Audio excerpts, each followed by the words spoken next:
Buen día, mi nombre es Mosca Eduardo José Antonio, soy estudiante de la carrera de Técnico Químico Farmacéutico en el Centro de Estudios Científicos y Tecnológicos Miguel Otón de Mendizábal.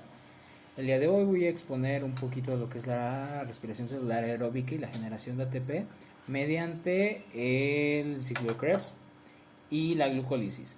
Esto un poco a grandes rasgos en un estilo de diagrama de flujo. Pero para poder introducirnos dentro de este tema es importante saber que las células necesitan energía para su subsistencia. Las células necesitan reproducirse, moverse, cambiar de forma, generar moléculas en diferentes ámbitos para poder sobrevivir.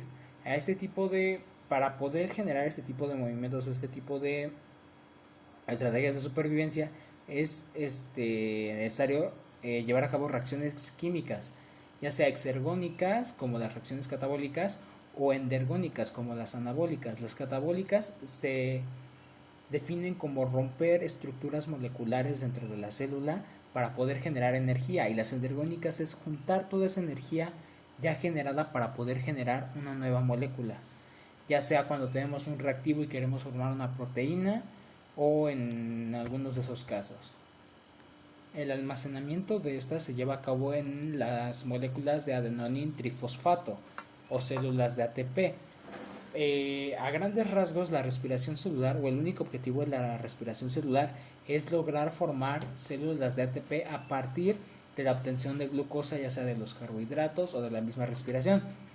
La glucosa tiene una estructura química básica de 6 carbonos con 8 hidrógenos con 6 oxígenos que entran al cuerpo con esta estructura de la glucosa más 6 oxígenos apartes, y que mediante el proceso de respiración celular que se lleva a cabo en la matriz de la mitocondria, hablando en una célula eucariota, van a formar 6 moléculas de dióxido de carbono, 6 moléculas de agua y 38 moléculas de ATP. Para poder calcular cada una de estas cosas es necesario que pasen por el ciclo de Krebs.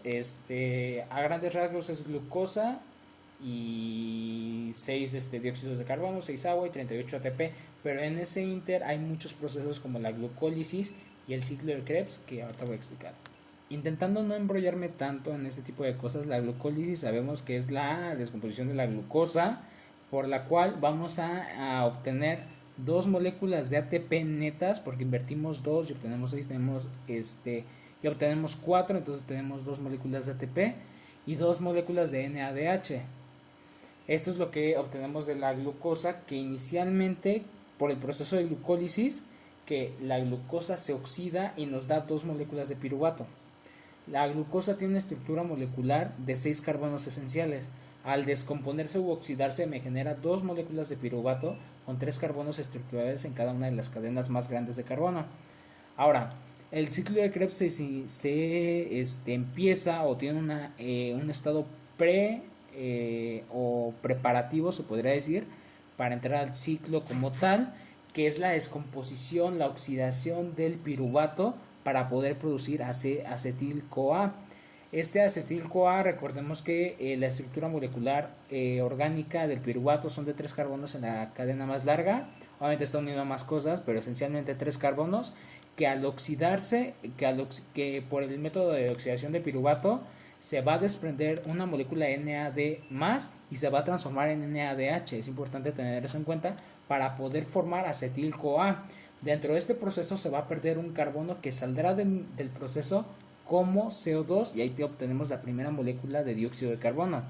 Entonces, una vez ya obtenido el acetil-CoA con una estructura de 2 carbonos en su principal, por decirlo así, estructura molecular, podemos empezar con el ciclo de Krebs.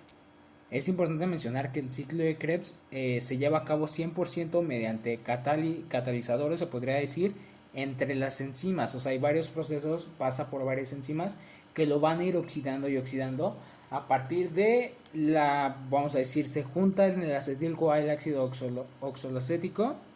Ambos se juntan mediante un proceso de destilación, de catálisis. Estos dos se podría decir que se juntan, recordando que el ácido oxaloacético tiene una estructura molecular de 4 carbonos esenciales y juntos, por decirlo así, mediante procesos de enzimas, recrean el ácido cítrico con una estructura molecular de 6 carbonos esenciales. Ahora, el ciclo de Krebs se basa en la catálisis, en el catabolismo del ácido cítrico mediante su descomposición por oxidación.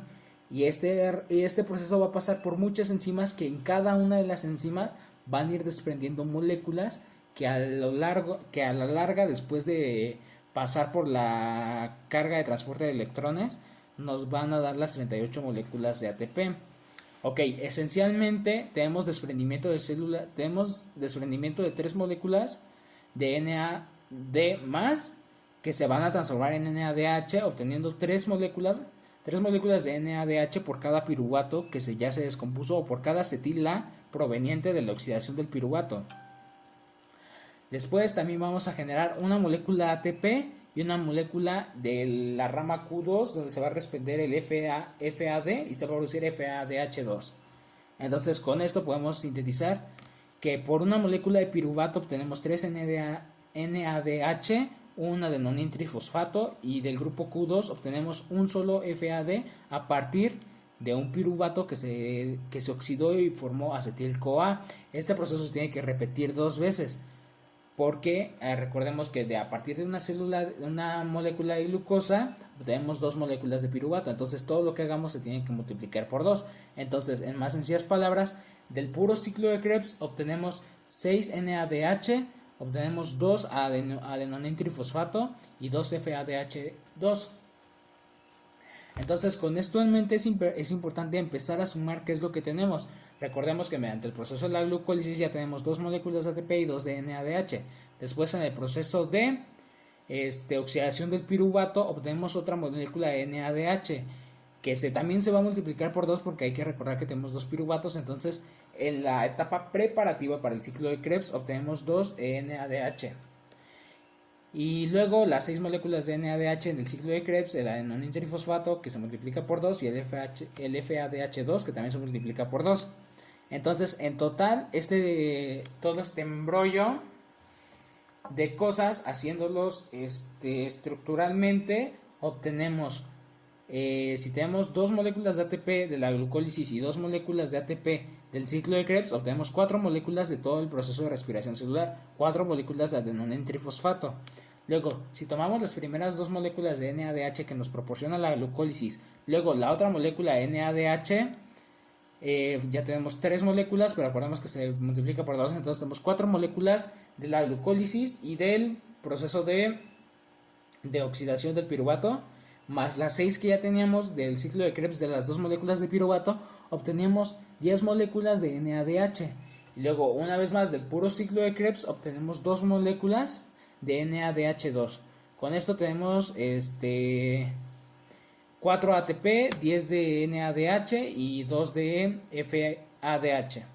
Que estas, cuando vaya a hacer el cambio de carga de electrones, del transporte de electrones, se van a transformar en las 4 moléculas de ATP, simplemente se van a oxidar.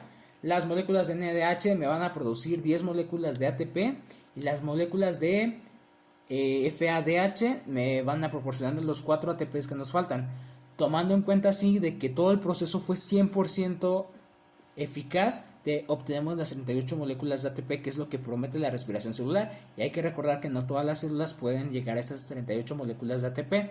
Ahora, como bien lo mencioné al inicio, el ácido cítrico se va a descomponer en un ciclo constante hasta llegar otra vez al ácido solacético, y como el proceso de oxidación del piruvato para obtener acetil-CoA, libera un carbono siempre. Por ejemplo, en la estructura molecular del ácido cítrico tenemos 6 carbonos esenciales que se van a descomponer, que se van a oxidar para obtener 4 carbonos esenciales en el próximo compuesto, mediante el ciclo de Krebs. Entonces hay que recordar que este proceso es de catalización por medio de muchas enzimas, y en cada enzima se van a desprender carbonos. Entonces, en total, para obtener el otro de los compuestos que obtenemos por medio de la respiración celular, el primer dióxido de carbono sale en la oxidación del piruvato para pasar al acetil-CoA. Ahí sale un carbono, y del ciclo de Krebs salen otra vez los 2 carbonos por cada piruvato. Entonces con esto concluimos que por cada piruvato obtenido de cada molécula de glucosa obtenemos 3 dióxidos de carbonos. Al tener 2 piruvatos obtenemos los 3 dióxidos de carbonos, que se nos indicó que es lo máximo que puede llegar en la respiración celular. En este caso me parece que sí son completos, porque siempre se pierden el mismo número de carbonos en este ciclo. Y pues eso sería todo a grandes rasgos. Obviamente falta abarcar muchas más cosas, pero a grandes rasgos eso es como lo más esencial dentro del proceso. Ahora, dentro de todo esto podemos fijar un diagrama de flujo, empezando por la glucosa, que se desprenden 2 piruvatos. Para esos 2 piruvatos generar acetil-CoA, que después se van a juntar con acetil oxaloacético y van a generar ácido cítrico y van a desprender todas las moléculas que ya sabemos, para después generar las 38 moléculas de ATP. Entonces eso sería todo por mi parte.